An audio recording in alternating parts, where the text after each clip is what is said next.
নিচতলার main ডোর খোলার শব্দ কানে আসতেই আয়াতের তন্দ্রা ভাবটা ছুটে গেল। ঘড়িতে তখন রাত প্রায় ৯টা। আরমান ফোনে বলেছিল ফারহান আসবে কিছু জরুরি ফাইল নিতে। আর আয়াতকে কড়া নির্দেশ দিয়ে গিয়েছিল যে সে যেন নিজের রুম থেকে বের না হয়।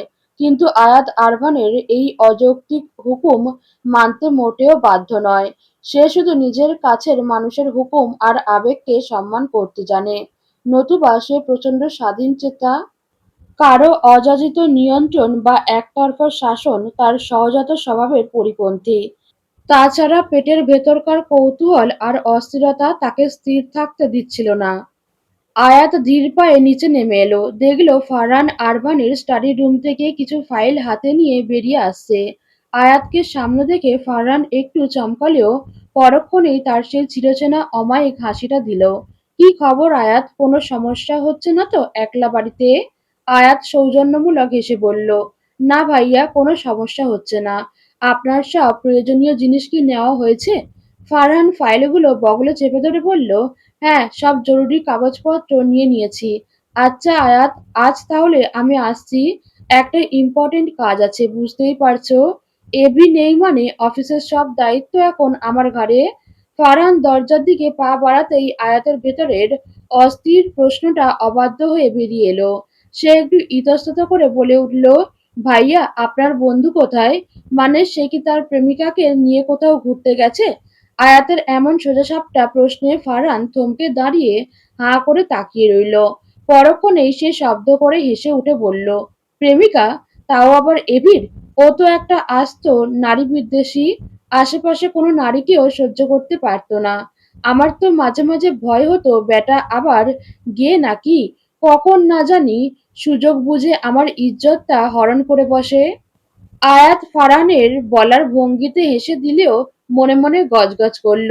যে লোকটা সুযোগ পেলেই তার গায়ের উপর এসে পড়ে, কথায় কথায় নিঃশ্বাসের দূরত্বে চলে আসে, সে নাকি নারী বিদ্বেষী।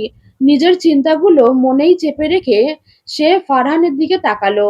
ফারহান আশ্বস্ত হওয়ার ভঙ্গিতে বুক চিরে একটা দীর্ঘশ্বাস ফেলে বলল, তবে এখন আমি নিশ্চিন্তে আছি, কারণ তুমি নামক ওর একজন সুন্দরী বউ আছে। অন্তত আমার ইজ্জত এখন সেফ। আয়াতের হাসির রেখা মিলিয়ে গেল। জেসিকার সেই উদ্ধত চেহারাটা চোখের সামনে ভেসে উঠতেই সে গম্ভীর হয়ে বলল, তাহলে জেসিকাকে? ওর সাথে আরমানের কি সম্পর্ক? ফারহান মুখ বেঁকিয়ে বলল, জেসিকা? ও একটা আপদ।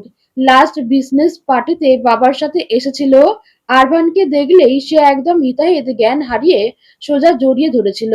তারপর যা হওয়ার তাই হলো। আয়াতের হাসির রেশটুকু মুহূর্তেই মিলিয়ে গেল। জেসিকা আরভানকে জড়িয়ে ধরেছিল, তথ্যটা তার মোটেও পছন্দ হলো না। বুকের ভেতরটা কেন যেন অজানা এক দহনে জ্বলে উঠল। সে দাঁতে দাঁত চেপে নিজের ভেতরের অস্বস্তি আড়াল করার চেষ্টা করে তপ্ত গলায় বলল, তারপর কি হলো? আপনার বন্ধু কি খুব আহ্লাদ নিয়ে সেই আলিঙ্গন উপভোগ করলেন, নাকি পাল্টা জড়িয়ে ধরেছিল? ফারহান আয়াতের গলার স্বরে থাকা ঈর্ষাটুকু ধরতে পেরে মনে মনে হাসল। সে ভাবল, বউ তো দেখি জ্যান্ত আগ্নেয়গিরি। ফারহান মুখ টিপে হেসে বলল, আরে না, তারপর আর কি? আমাদের জাদ্রেল আরবান চৌধুরী সবার সামনে তাকে একটা কষিয়ে থাপ্পড় লাগিয়ে দিয়েছিল। কথাটা শুনে আয়াতের হৃদয়ে একটু প্রশান্তি লাগলেও রহস্যটা কাটল না। আয়াত ভ্রু কুঁচকে বলল, তাহলে তাকে নিয়ে বাংলাদেশে কেন গিয়েছিল সে? আর কেন বলেছিল জেসিকা তার ফিউয়েন্সে? ফারহানের চোখ বড় বড় হয়ে গেল। কি বললে? ও বাংলাদেশে জেসিকাকে নিয়ে গিয়েছিল, আবার ফিউয়েন্সে বলেছে? ও তো আমাকে এসব কিচ্ছু বলেনি। দাঁড়াও, ব্যাটা ফিরুক, জ্যান্ত চিবিয়ে খাবো ওকে। আয়াত ধীর গলায় বলল, আমার প্রশ্নের উত্তরটা কিন্তু আপনি দেননি ভাইয়া। জেসিকার সাথে আরবানের আসল সম্পর্কটা কি? ফারহান একটা দীর্ঘশ্বাস ফেলে একটু শান্ত হলো। আয়াতের দিকে তাকিয়ে বিষণ্ণ স্বরে বলল, আরশাদ চৌধুরী চান এবি জেসিকাকে বিয়ে করুক। কারণ জেসিকার বাবার সাথে তার বড় ব্যবসায়িক স্বার্থ জড়িয়ে আছে। উনি মনে করেন এবি ওনার হাতের পুতুল। তাই ওনাকে খুশি করতে এবি ওটাই করবে যা উনি চাইবেন। একটু থেমে ফারহান আবার বলল, আয়াত, আরবান বাইরে থেকে যেমন দুঃখ দেখায় ও আসলে তেমন না। ওর জীবনটা এক বীভৎস যন্ত্রণার নাম। ওকে একটু ভালোবাসা দিও আয়াত। হয়তো তোমার স্পর্শেই ও পৃথিবীর মায়ায় পড়ে যাবে, বেঁচে থাকার নতুন কোনো কারণ খুঁজে পাবে। সময় বড় নিষ্ঠুর জিনিস আয়াত, চলে গেলে হাজার কাঁদলেও আর তাকে পাওয়া যায় না। হারাবার আগে আগলে রাখার চেষ্টা করো। কথাটা বলে ফারহান আর এক মুহূর্ত দাঁড়ালো না, কিন্তু আয়াতকে এক গভীর ধোঁয়াশার মাঝে রেখে চলে গেল। আরবানের জীবনে এমন কি বিভীষিকা আছে যা তাকে জানানো হচ্ছে না? কেন সবাই তাকে শুধু আগলে রাখার কথা বলছে? কোন যন্ত্রণায় সে নিজেকে সবার থেকে আড়াল করে রাখে? আয়াত সিঁড়ি দিয়ে উপরে উঠে আরবানের রুমের দরজার কাছে গেল। তার মনে হলো আরবানের রুমটা তন্ন তন্ন করে খুঁজলে হয়তো কিছু পাওয়া যেতে পারে যা তার অতীত আর বর্তমানের সেতু বন্ধন। কিন্তু নব ঘোরাতেই বুঝলো রুমটা লক করা। দরজায় পাঁচ লক সিস্টেম জ্বলজ্বল করছে। বিরক্তিতে মুখ কুঁচকে গেল তার। অসহ্য! এই বেয়াদব লোকটার রুমে এমন কি কুবেরের ধন আছে যার জন্য সবসময় পাসপোর্ট দিয়ে রাখতে হয়? আয়াত দরজার দিকে একরাশ বিরক্তি নিয়ে তাকিয়ে নিজের রুমের দিকে পা বাড়ালো। কিন্তু তার মনের ভেতরের অস্থিরতা কমলো না, বরং এক অজানা আশঙ্কায় দানা বাঁধতে লাগলো। সকালের নরম রোদ জানালার পর্দা ভেদ করে ঘরে ঢুকলেও আয়াতের মনের কোণে জমে থাকা মেঘগুলো কাটেনি। সারা রাত দু চোখের পাতা এক করতে পারেনি সে। আরবানের জন্য এক অজানা উদ্বেগ আর উৎকণ্ঠায় তার হৃৎপিণ্ডটা বারবার কেঁপে উঠছিল। নিজের ওপর প্রচণ্ড বিরক্ত সে। যে মানুষটা তাকে তুচ্ছ-তাচ্ছিল্য করার সুযোগ ছাড়ে না, তার জন্যই কেন সে আজ এতটা ব্যাকুল? কেন বারবার তার ফেরার সময়টা ঘড়ির কাঁটার সাথে মেলাচ্ছে? তীব্র কলিং বেলের আওয়াজে আয়াতের হালকা তন্দ্রাভাবটাও পুরোপুরি কেটে গেল। ধড়ফড় করে বিছানা থেকে নেমে সে ঘড়ির দিকে তাকালো। সিঁড়ি বেয়ে দ্রুত নিচে নেমে দরজার নব ধরতে গিয়েও সে থমকে দাঁড়ালো। মনে পড়ে গেল গতরাতের সেই ল্যান্ডলাইনের কথা। সে তো ঠিক করেছিল আরবানের সামনে আসবে না। দরজা খুললেই লোকটা নিশ্চয়ই কাল রাতের সেই দুর্বল মুহূর্ত আর স্বীকারোক্তি নিয়ে আজেবাজে কথা শুনিয়ে বিদ্রূপ করবে। কিন্তু এতক্ষণ ধরে বেল বাজানো কি মানে? লোকটা কি নিজের আঙুলের ছাপ বা পাসপোর্ট দিয়ে ভেতরে ঢুকতে পারছে না? অনেকক্ষণ অপেক্ষা করার পর ক্রমাগত বেলের শব্দে বিরক্ত হয়ে আয়াত দরজাটা ঝট করে খুলে চিৎকার করে উঠল, অসভ্যের মতো এভাবে বেল কেন বাজাচ্ছেন? আপনার কি পাসপোর্ট মনে নেই, নাকি ইচ্ছা করেই আমাকে বিরক্ত? আয়াতের কথা মাঝপথে থেমে গেল। সামনে আরভান নয়, বরং একজন সুঠামদেহী মধ্যবয়স্ক পুরুষ দাঁড়িয়ে। দামি স্যুট-বুট পরা মানুষটাকে দেখে আয়াত যতটা অবাক হলো, তার চেয়ে যেন শতগুণ বেশি অবাক হয়েছে সেই ভদ্রলোক। তার চোখে মুখে বিস্ময়ের এমন এক ছাপ যা আয়াতকে মুহূর্তেই অপ্রস্তুত করে দিল। নিজের অসংলগ্ন আচরণের জন্য সে দ্রুত নিজেকে সামলে নিয়ে ঢোক গিলল। লজ্জায় কুঁকড়ে গিয়ে নিচু স্বরে বলল, মাফ করবেন, আমি আসলে অন্য কাউকে ভেবে ওভাবে কথা বলে ফেলেছি। কিন্তু আপনি কে? কাকে খুঁজছেন? লোকটা কোনো কথা বলল না, একদম স্থির হয়ে নির্নিমেষে চোখে আয়াতের মুখের দিকে তাকিয়ে রইল। তার সেই দৃষ্টিতে এক বিচিত্র ঘোর যা আয়াতকে মুহূর্তেই অস্বস্তিতে ফেলে দিল। আয়াত গলা খাঁকড়ে দিয়ে গলার আওয়াজ বাড়িয়ে আবারও জিজ্ঞেস করলো, কাকে চাই আপনার?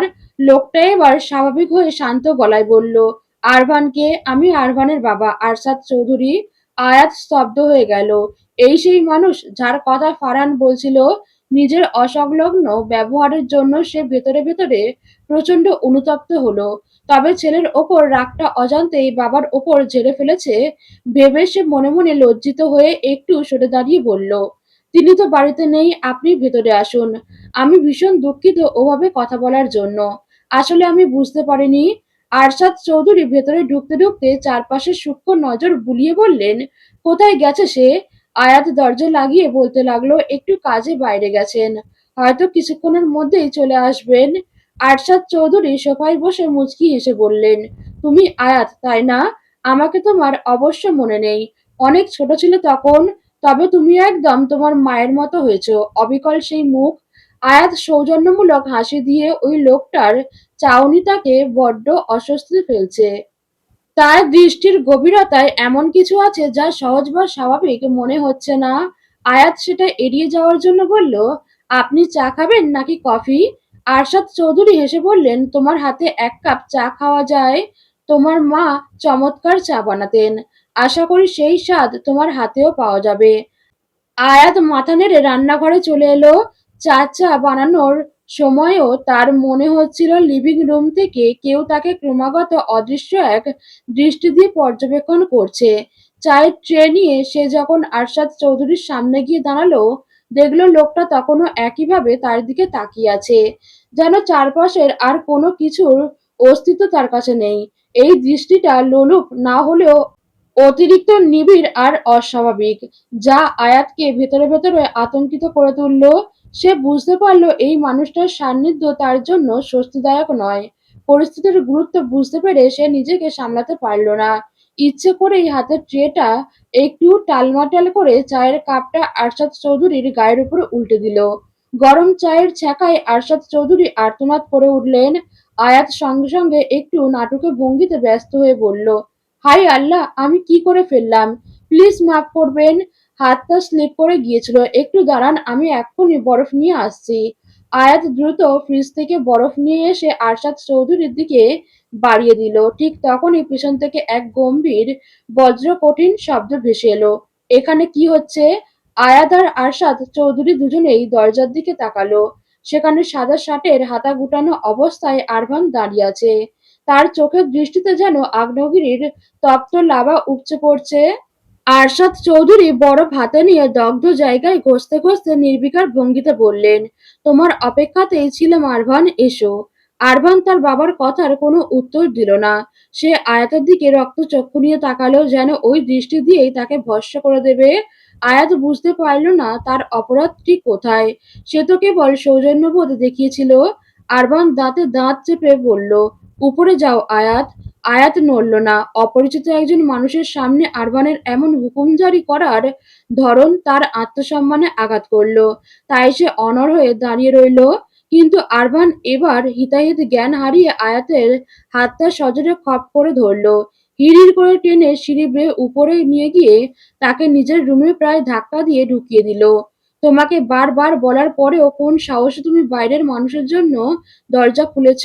আমি কি তোমাকে বারণ করিনি যে ডেইজি ছাড়া আর কাউকে এ বাড়িতে ঢুকতে দিবে না? আরবানের কণ্ঠস্বর যেন ফেটে পড়ল। আয়াত নিজেকে সামলে নিয়ে তীব্র গলায় পাল্টা জবাব দিল, উনি আপনার বাবা হন আরবান। আমি কোনো পরপুরুষের জন্য দরজা খুলিনি। আমার বাবা হোক কিংবা দাদা, যেই হোক না কেন, যখন আমি বারণ করেছি তখন সেটা পালন করাই তোমার উচিত ছিল। এই অবাধ্যতার ফল কি হতে পারে সেটা আমি তোমাকে পরে বোঝাচ্ছি। কথাটি বলেই আরভান ঘরের দরজাটা ওপাশ থেকে সজোরে লাগিয়ে লক করে দিল, যেন আয়াত চাইলেও আর বের হতে না পারে। আয়াত স্তব্ধ হয়ে দাঁড়িয়ে রইল। নিচে নেমে আসতেই আরভান দেখলো আরশাদ চৌধুরী সোফায় পায়ের ওপর পা তুলে বসে আছেন। আরভানকে দেখে তিনি এক বিদ্রুপাত্মক হাসি দিয়ে বললেন, আমার ছেলে কেন ডিভোর্স দিতে গিয়ে সেই মেয়েকে সাথে করে নিজের বাড়িতে নিয়ে এসেছে তা এবার আমার কাছে পরিষ্কার। তুমি আবারও ভুল করলে আরভান। বারবার বলার পরও বাঙালি মেয়ের মায়াবী রূপের জালে তুমি ঠিকই পা দিলে। আরভান কোনো ভূমিকা না করে চোয়াল শক্ত করে প্রশ্ন করল, এই বাড়িতে কেন এসেছেন আপনি? এটা কেমন প্রশ্ন আরভান? বাবা প্রথমবার তোমার বাড়িতে এসেছে, কোথায় তাকে আপ্যায়ন করবে তা না করে? আচ্ছা বাদ দাও, কাজের কথা বলি। তোমাকে আমার বড্ড প্রয়োজন আরভান। তুমি তো জানো ব্যবসায়ের। আরভান ঠোঁট বাঁকিয়ে অবজ্ঞার হাসি হাসল। আপনাকে দেখে আমার বড্ড মায়া হয় মিস্টার চৌধুরী। মনে হয় আমার সামনে কোনো জরাজীর্ণ ভিখারি দাঁড়িয়ে আছে, যে বারবার কোনো না কোনো স্বার্থের জন্য ভিক্ষা চাইতে আসে। আপনার অভিজাত্যের আড়ালে এই নিঃস্ব রূপটা বড্ড হাস্যকর। আরশাদ চৌধুরী ক্ষিপ্ত হয়ে উঠলেন। রুক্ষ গলায় বললেন, মুখ সামলে কথা বলো আরভান। ভুলে যেও না আমি তোমার বাবা হই। I don't think so. Biological relation থাকলেই কেউ বাবা হয়ে যায় না। আগেও বলেছি, এখনো বলেছি, আমি আপনার কোনো নোংরা কাজ করতে রাজি নই। আপনি সসম্মানে আমার বাড়ি থেকে বের হন, নতুবা আমাকে অন্য কোনো ব্যবস্থা নিতে হবে। আরশাদ চৌধুরী সোফা থেকে উঠে দাঁড়িয়ে কঠিন গলায় বললেন, আমার বিরুদ্ধাচরণ করার পরিণাম কি ভয়ঙ্কর হতে পারে আরভান? আরভান এক পা এগিয়ে এসে তার বাবার কানের কাছে ফিসফিস করে বলল, আমিও আপনার সেই ভয়ঙ্কর রূপটা দেখার জন্য অধীর আগ্রহে অপেক্ষায় রইলাম। দেখি আপনার প্রতিহিংসা কত দূর পৌঁছায়। আরশাদ চৌধুরী ছেলের দিকে একবার অগ্নিদৃষ্টি নিক্ষেপ করে রাগে গজগজ করতে করতে বাড়ি থেকে বেরিয়ে গেলেন। আরবান কিছুক্ষণ চুপচাপ দাঁড়িয়ে থেকে নিজেকে শান্ত করার চেষ্টা করলো।